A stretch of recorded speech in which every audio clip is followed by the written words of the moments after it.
You know that image we all have of a surgeon? They seem to be some kind of genius, right? Born with a photographic memory, able to recall thousands of medical terms and complex procedures just like that. But what if I told you that's almost entirely a myth? So let's get right into it. Are they really born different? The honest answer is no. The reality is, most surgeons are working with the same 3-pound brain that you and I have. The real difference isn't the hardware, it's their cognitive operating system. Think of it like software they've installed, a powerful set of programs for learning and remembering that honestly anyone can download. Now this isn't a line from some cheesy medical drama.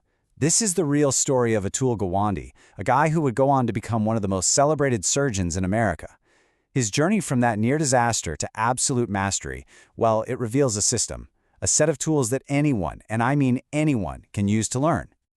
Okay, so let's just go ahead and shatter this surgeon genius myth once and for all. They don't have a special brain, they've just built an incredibly powerful cognitive operating system. And right now, we're going to reverse engineer it by breaking down 4 of their most critical tools. The very first tool is all about compression. Seriously, think of it like creating a zip file for the information in your brain. Now, why would you need to do this? Well, it's because your brain has a major limitation. And that limitation comes down to the magic number 7. See, your working memory, which is kind of like your brain's RAM, can only hold about 7 pieces of information at one time. If you try to cram in every single detail of a complex subject, your cognitive load just crushes you. It's like trying to drink from a fire hose. You are absolutely going to fail. And this is where it all clicks. Look at this. A novice sees a random, disconnected list of symptoms to memorize. Fruity breath, rapid breathing, confusion, thirst. It's a real struggle. But an expert surgeon, they see one single manageable pattern: diabetic ketoacidosis. They've chunked all those individual facts into one solid concept. So they're not actually memorizing more, they're just organizing it way better. They've literally zip-filed the data.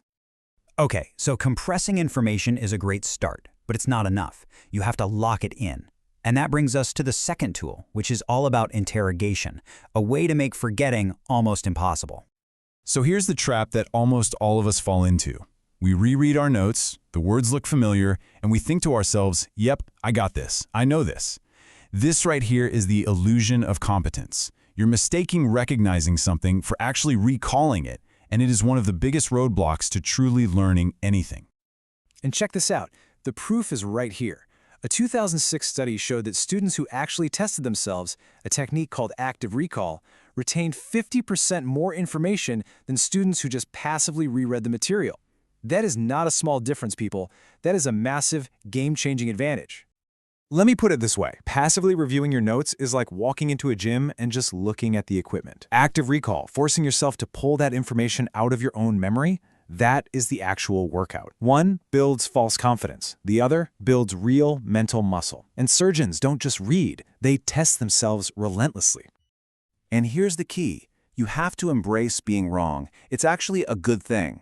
When you confidently answer a question but you get it wrong, your brain releases neurochemicals that basically highlight that error in bright neon yellow. That mistake becomes a biological sticky note, making sure you won't forget the right answer again. The struggle is the learning. And look, none of this works if you're sleep deprived. Pulling an all-nighter literally makes you functionally drunk. Sleep isn't a break from learning. It is the final, absolutely critical step. It is the save button that moves information from your brain's temporary RAM into its permanent hard drive. All right, on to our third tool. So, you've compressed the information, you've recalled it, now you have to fight your brain's natural and very annoying tendency to just delete it. This is the brutal, harsh reality of what's called the forgetting curve. It was discovered way back in 1885.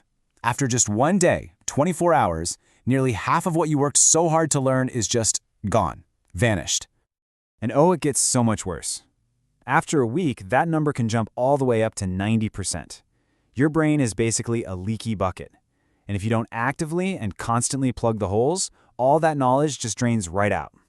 So how do you plug those holes? With something called spaced repetition. The idea is actually simple but incredibly powerful. You review the information at the precise moment your brain is about to forget it. That little bit of struggle signals to your brain that, hey, this info is important, and it locks it in for good. Surgeons use software like Anki to completely automate this, turning dead time, like waiting for an elevator or standing in line for coffee, into these powerful micro-learning sessions.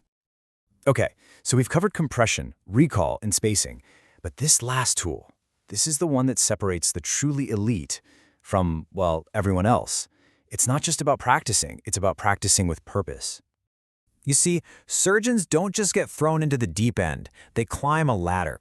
They start by just watching, then they get hands-on guidance, then their teacher starts to step back, and finally, they earn their independence. It's a very structured climb to mastery, not just mindless repetition. And this just completely debunks that whole 10,000-hour myth you hear about. 10,000 hours of doing the same thing the wrong way just makes you an expert of being mediocre. The reality is that true mastery comes from focused, deliberate improvement. And here's exactly how that works. You don't just practice the entire procedure over and over. You isolate your single weakest link, that one sloppy stitch, that one tricky incision, and you drill it relentlessly. You get immediate feedback from an expert so you don't accidentally learn bad habits. I mean, Atul Gawande did this even after 20 years as a surgeon. He hired a coach to watch him operate and critique his every move. Why? Because experts practice what they're bad at, not what feels easy or comfortable. So there you have it. Compression, active recall, spaced repetition, and deliberate practice. These 4 tools, they aren't some secret code just for surgeons. This is a universal blueprint for mastering any skill you can possibly imagine. Think about it. This system took a surgeon with shaking hands and turned him into one of the best